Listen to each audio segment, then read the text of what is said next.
দেশ ও বিদেশের সকল মুসলমান ভাই ও বোনদের প্রতি সালামুন আলাইকুম। বিসমিল্লাহির রহমানির রহিম। আজকে লাইভে আলোচ্য বিষয় মরা পশুর মাংস খাওয়া জায়েজ আছে কি না সেটা কোরআন ভিত্তিক দেখা যাক। আমরা ছোট থেকে শুনে আসছি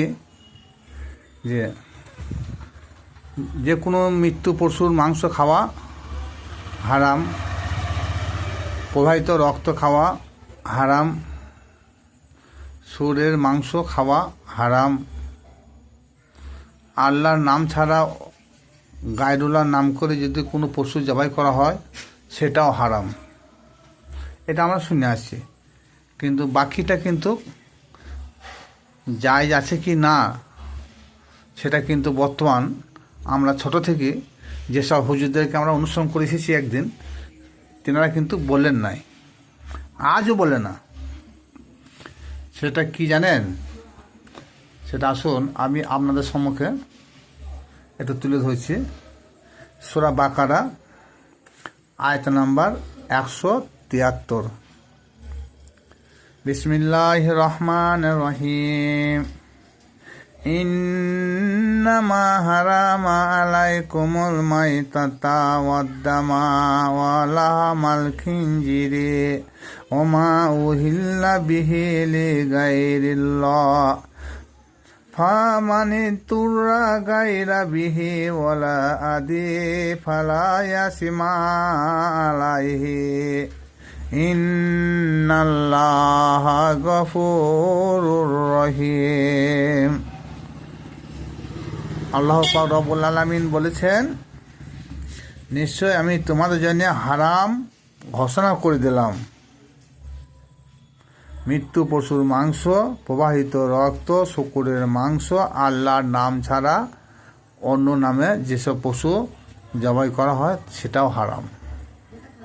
কিন্তু বাকি নিচের লাইনটা আর তেনারা বলেন নাই। নিচের লাইনটা ফামানি তুররা গায়রা বিহি ওয়ালা আদি ফালা ইয়াসিমা আলাইহি ইন্নাল্লাহা গফুরুর রহিম।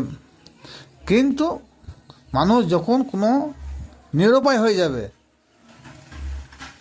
সেই ক্ষেত্রে কোনো গুনাহ হবে না, তাদের জন্য হারাম হবে না, সেটা সীমা লঙ্ঘনকারী হবে না। ইন্নাল্লাহা গফুরুর রহিম। আল্লাহ পাক রব্বুল আলামিন সকল কিছু ক্ষমা করে দেবেন। যেমন এখানে একটা হাদিস পেশ হবে। এক ব্যক্তি হজ করতে গিয়েছে,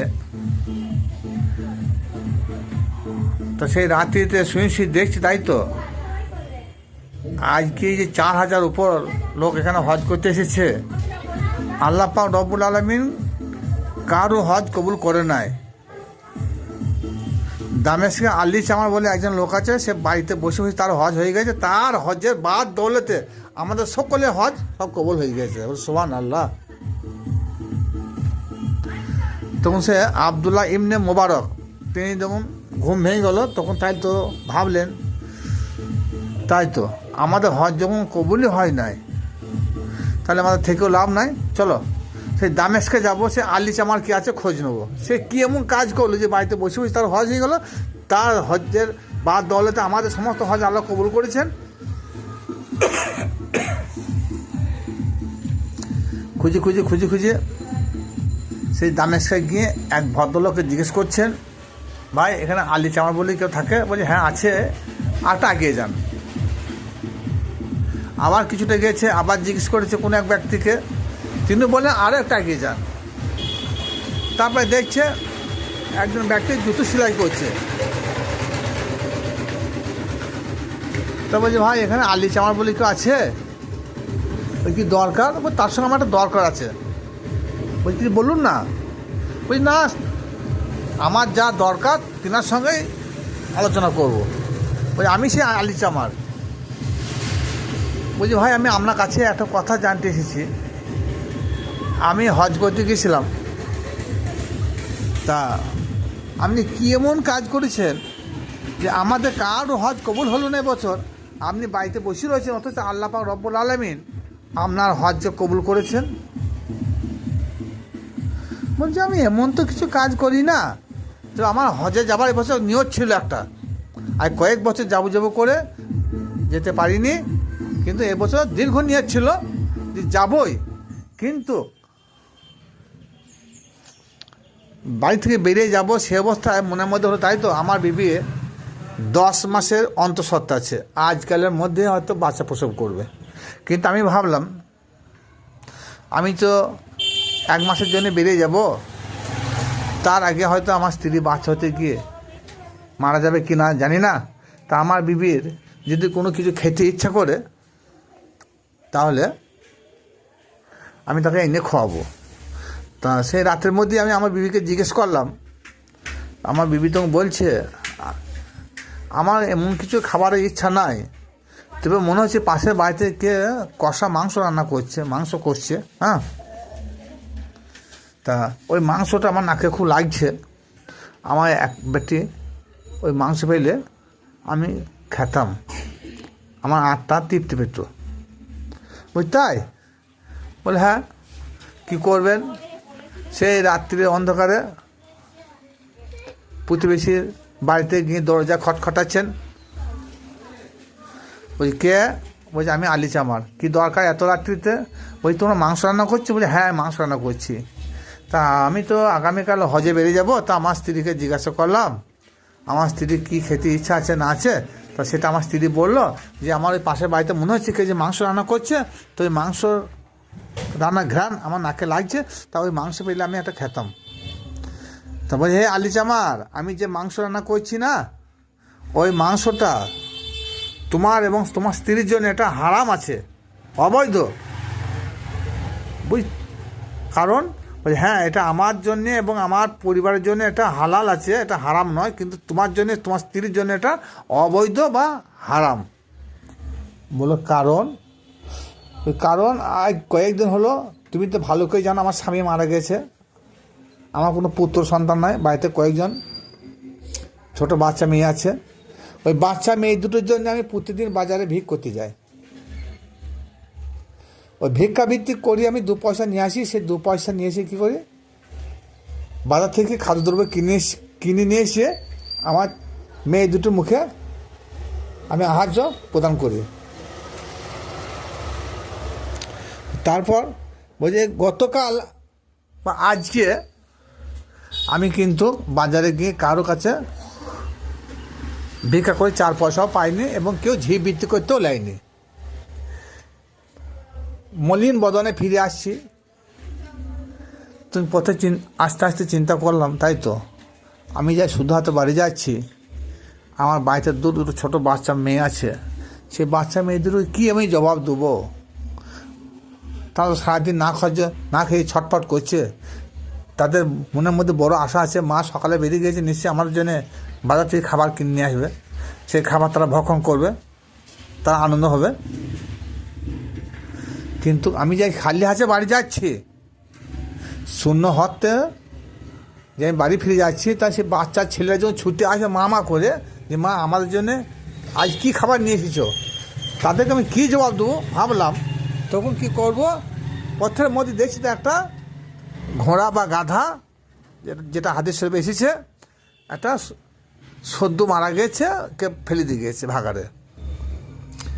সে কি করব, সে মাংস আমি খানিকটা কেটে নিয়ে এলাম, সেই মাংস আমি রান্না করছি এবং সেটা আমি খাবো এবং আমার মেয়েরা খাবে।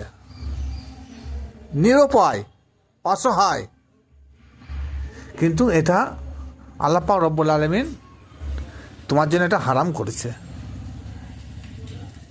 তা আলী চামার কী করলেন, বাড়ি ফিরে এলেন, নিয়ে হজ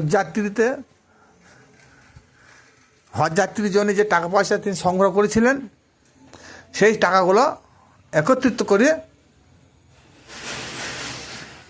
ওই মেয়ের হাতে তুলে দিলেন।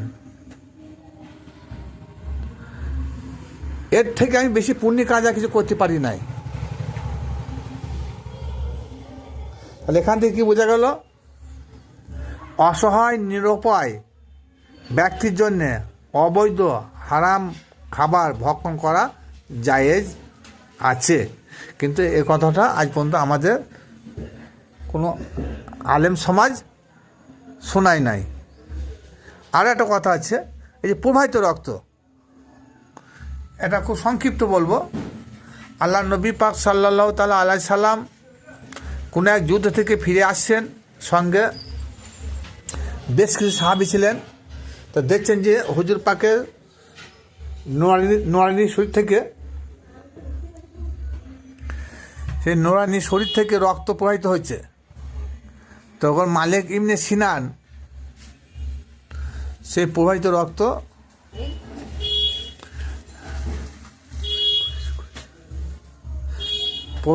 কি করলো? ভক্ষণ করতে চাইলো। ইয়া রাসূলুল্লাহ, ইয়া হাবিবাল্লাহ, আপনার শরীর মোবারক থেকে যে রক্ত বেড়ে যাচ্ছে, এই রক্ত জমিনে পড়ছে, না জানি কুকুর বিড়াল কোন নাপাক জন্তু পা দেবে, এটা আমি সহ্য করতে পারবো না। আপনি আমাকে হুকুম দেন, আপনার এই প্রবাহিত রক্ত আমি চুষে খেয়ে নেব। আল্লাহ নবী পাক সাল্লাল্লাহু তাআলা আলাইহি সাল্লাম বললেন, হে মালিক ইবনে সিনান, তুমি জানো না, তুমি তো কোরআন হাফেজ। আল্লাহ পাক রব্বুল আলামিন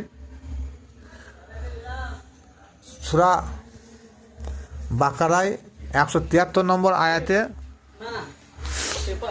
প্রবাহিত রক্ত খাওয়া হারাম ঘোষণা করে দিয়েছেন। বলে আমি জানি, কিন্তু আমি হারাম জিনিস ভক্ষণ করবো তবু আচ্ছা, যদি জাহান্নামে যাই তবু আচ্ছা, কিন্তু আপনার রক্ত আমি জমিনে পড়তে দেব না। কি করলেন? সেই প্রবাহিত রক্ত তিনি মুখ দিয়ে টানলেন। তখন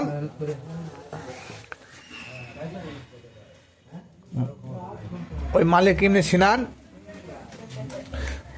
যখন রক্ত মুখে ভরে নিয়েছে, তখনও আল্লাহ নবী বললেন, হে মালিক ইবনে সিনান, তুমি রক্ত ফেলে দাও, তুমি গলগন্ধ করে নিও না, মানে হারাম আছে। বলছি তুমি জাহান্নামে চলে যাবে। বলছি আমি আপনার প্রবাহিত রক্ত পান করে যদি জাহান্নামে যায় তবু আচ্ছা, কিন্তু আমি জমিনে ফেলতে দেবো না। কি করলেন? সে রক্ত ভক্ষণ করে নিলেন। কিছুক্ষণ পর আল্লাহ নবী বললেন, এ আমার সাহাবীরা, তোমরা শোনো, যদি তোমরা কেউ জান্নাতি লোক দেখতে চাও, তাহলে মালিক ইবনে সিনানকে দু চোখ ভরে দেখে নাও। তাহলে এই দুটি হাদিস পেশ করা হলো যে মহব্বতের কারণে, অভাবের কারণে নিরুপায় হয়ে হারাম জিনিস ভক্ষণ করা যায়। তার জন্যে এই হাদিস, এই কোরআনটাকে, এই আয়াতটাকে ফলো করে জগৎ বিখ্যাত জালালউদ্দিন রুমি তিনি বলেছেন, মহব্বতে হারাম জিনিস হালাল হয়ে যায়, মহব্বতে রাত দিন হয়ে যায়, মহব্বতে তিতো মিষ্টি হয়ে যায়। তাহলে সময় ক্ষেত্রে হারাম জিনিস আমাদের ক্ষেত্রে হারাম হয়ে যায়। যেমন কারুর ডাক্তারবাবু বলেছে যে না, যে তোমার হয়তো সুরের মাংস না খেলে তোমার ব্রেন ভালো থাকবে না, তোমার হার্ট ভালো হবে না, তুমি জানে বাঁচবে না, মারা যাবে। নিরুপায় হয়ে তখন যে সুরের মাংস আল্লাহ পাক রব্বুল আলামিন হারাম করেছেন, সেই ক্ষেত্রে সুরের মাংস খাওয়া জায়েজ আছে। মহব্বতের কারণে প্রবাহিত রক্ত খাওয়াও জায়েজ আছে। এই বলে আমি বক্তব্য শেষ করলাম। আসসালামু আলাইকুম।